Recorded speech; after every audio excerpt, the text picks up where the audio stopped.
انہوں نے رسول اللہ صلی اللہ علیہ وآلہ وسلم کو یہ ارشاد فرماتے ہوئے سنا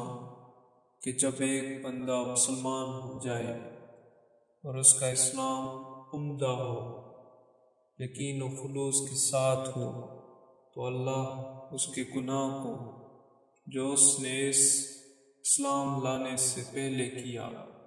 معاف فرما دیتا ہے، اور اب اس کے بعد کے لیے بدلہ شروع ہو جاتا ہے، یعنی ایک نیکی کے عوض 10 گناہ سے لے کر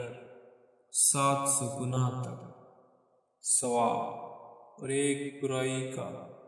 اسی برائی کے مطابق بدلہ دیا جاتا ہے، مگر یہ کہ اللہ تعالیٰ